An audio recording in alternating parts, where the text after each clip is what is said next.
Welcome to Let the Quran Speak. I'm SAFIYYAH, your host. Last week, we explored arguments for the existence of God. Now, we tackled the most common objections to belief in God.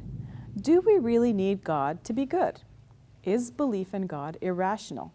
And how can an all-powerful and good God allow for widespread suffering and evil? Joining me to explore these questions is Dr. Shabir Ally, our resident scholar and my father. Dr. Shabir Ally, welcome to Let the Quran Speak. Pleasure to be on.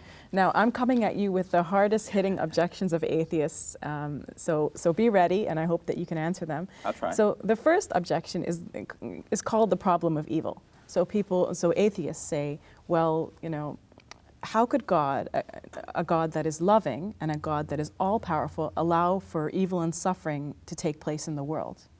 So how would you respond to that? Mm-hmm. So the answer would be, first of all, that we don't know all of the wisdom of God, and He knows best why He's allowing certain things to the degree that He allows them. Second, we can see that there is, in addition to a deal of suffering in the world, there is a lot of good things as well. And sometimes good things come as a result of the suffering. So one person suffers, but another person is charitable towards that person who is suffering. So it is balanced. There is suffering, but there is an overwhelming abundance of good. And so the ultimate thing for God is that the good results from the creation that He has put into motion. Now, some suffering may actually be necessary as part of the system that God wanted to create. God, has all possibilities available to Him, and He may have actualized many other possibilities that we're not aware of. Let's think of it from scratch. So God hasn't created anything yet, and He's thinking, okay, I can create this or I can create that. If I create a world like this, it will have this suffering. If I create this other world, have no suffering. So I want to create the world that has no suffering, and I want to create a world that has a little bit of suffering but abundant good, and I want to create a world that has a little bit more suffering but still much more abundant good. Where does He stop? It's like, making pizzas for sale, and that, there's only so many pizzas my customers will eat in one day. So how much do I make? So I make as much pizza as will be normally sold for a reasonable price, and then I have to stop. So God also is making decisions about which kinds of world to create. So why didn't God decide to create a perfect world? Is there a reason He must have created that too. And, okay. And if we think of angels are thought in Islamic tradition to be perfect beings. And so the world of angels is a perfect world. So you think there's a reason for us to have an imperfect world that we don't know? Yes, there is a reason for the imperfect world. Part of the reason is that He's going to create creatures who will have choice and who will have challenges that go with that choice. And to have such challenges, you need a sort of imperfect world in which there are disasters, and we learn how to cope with our disasters. See, let's say we're training a teenager, a child. So we can protect that child by making sure that no harm comes in the way of that child. Well, of course, when they're much younger, that's what we do. But as they grow older, we allow them to take some risks and to be exposed to some harm.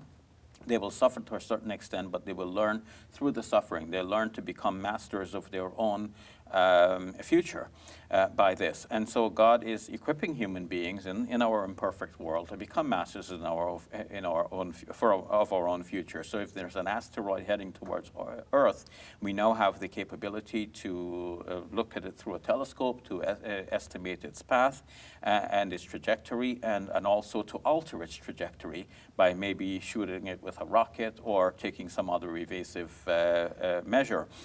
So rather than have God do everything for us in a perfect world so that there are no harms, no disasters, no risks, we are living in a world in which we as human beings have this opportunity to grow, to develop, and to co-share with God in aligning ourselves with the will of God. Mm-hmm.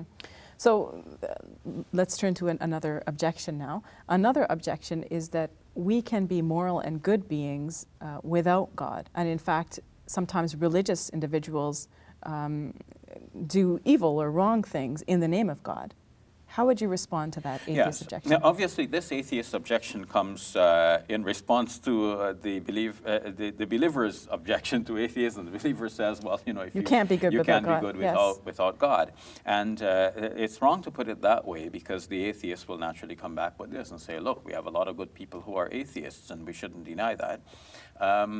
The other way in which the objection gets reversed like this is that the believer says, look, we have a book from God that tells us what's right and wrong, but atheists do not have such a book, so how do you know what's right and wrong?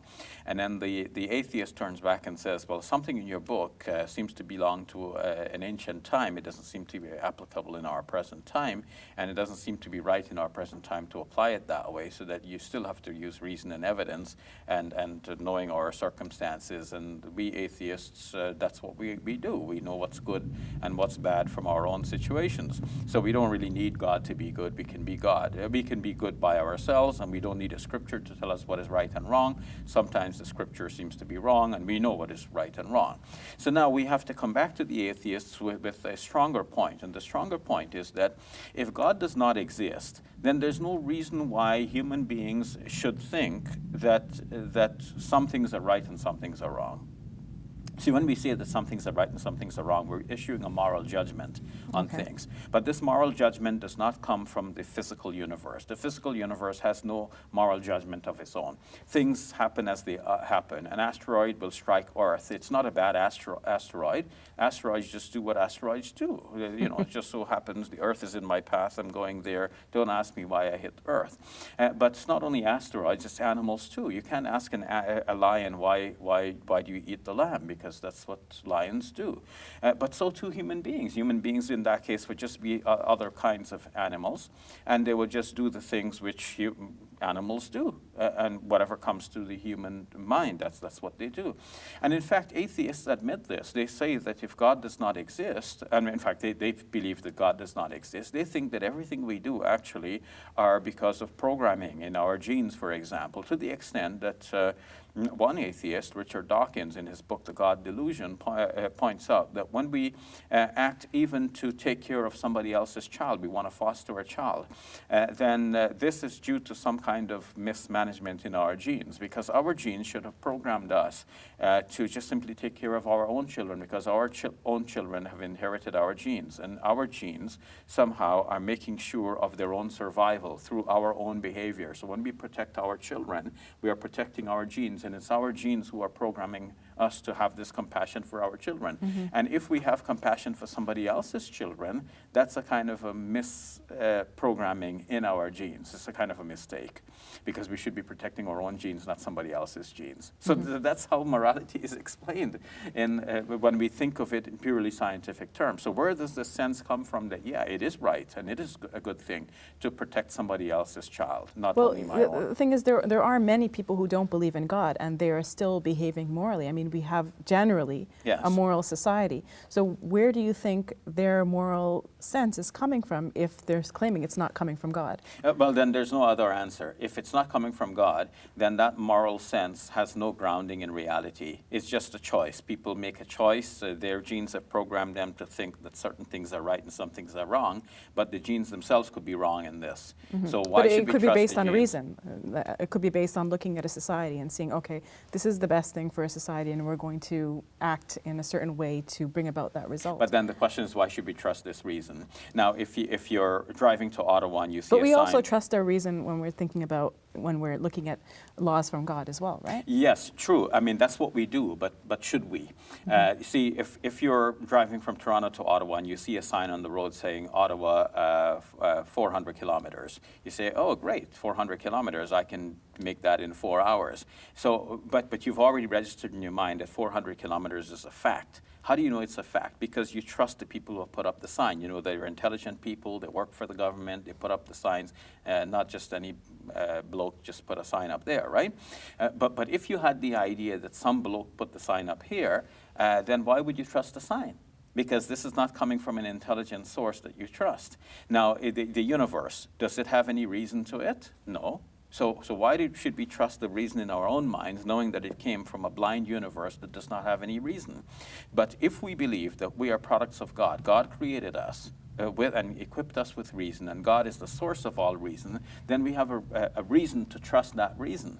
So when we think that certain things are good and certain things are bad, we may be wrong, but we have good reason for trusting that instinct, knowing that God has created us with that instinct. And in fact, the Quran says about the human soul, فَأَلْهَمَهَا فُجُورَهَا وَتَقْوَاهَا. God has inspired that soul with its tendency towards evil and towards good. So that criterion, that furqan, is what God has given the human intellect to differentiate between good and bad. Had it not been for God, we have no reason to trust that feeling that certain things are good and certain things are bad. Okay, one final objection, which is that atheists often say that belief in God is irrational. It comes from our emotions. So they might say, well, people just want to believe that there's a God because, you know, it makes us less fearful about death, for example, or it makes us feel like our life has a purpose. It makes us feel like we're special in some way to somebody. What do you think of that argument? Two responses to that. First, but that argument, one who makes that argument commits what is known to be the genetic fallacy in logical arguments. That fallacy is committed when one says that this belief came from the wrong source or for the wrong reason, and therefore the belief is wrong. The response to that is that the belief may actually be correct even if it comes from the wrong source or for the wrong reason. Somebody believed that you know, this particular number will win the lottery, and he buys he plays that number and he wins the lottery. So he believed it for the wrong reason, but it was still a correct belief. He just didn't believe it for the right reason. So the belief in God may be grounded in reality and may be true, even if somebody believed it for the wrong reason, either because they feared thunder and lightning and didn't know what to make of this, and they hoped that there is a God who is going to protect us from all of this. So believing it for the wrong reason, one could still have hit upon the right belief. And we know that this is the right belief because there are good reasons for believing that God exists, even if some people believe for the wrong reason. So good reasons. The cosmological argument we looked at in the previous episode. We didn't have to look at the design, we didn't have time to look at the design argument. Unfortunately. But that too, when we look at the design of the universe, we see that scientists say that right from the very inception, from the Big Bang origin of the universe, some 13.8 billion years ago, there are certain physical constants which were precisely the measures that they have to be in order for the universe to exist. Otherwise, we would not exist. So the strong and weak nuclear force, the force of gravity and electromagnetism, these are just examples of physical constants, which had they varied even a hair's breadth from their accepted measures, would not give rise to our Earth and to us as human beings. Some developed out of this what is known as the anthropic principle, as if, which says basically that it is as if the whole system was designed to produce human beings. So what accounts for this? The best explanation is that there is a designing God who created the universe with us in mind so that we would eventually emerge. Hey YouTube! Join me every week as Dr. Shabir Ally and I discuss controversial topics and talk to community leaders, artists, Muslim professionals, and more importantly, answer questions from you, our viewers. Subscribe for new uploads every Monday, Wednesday, and Friday.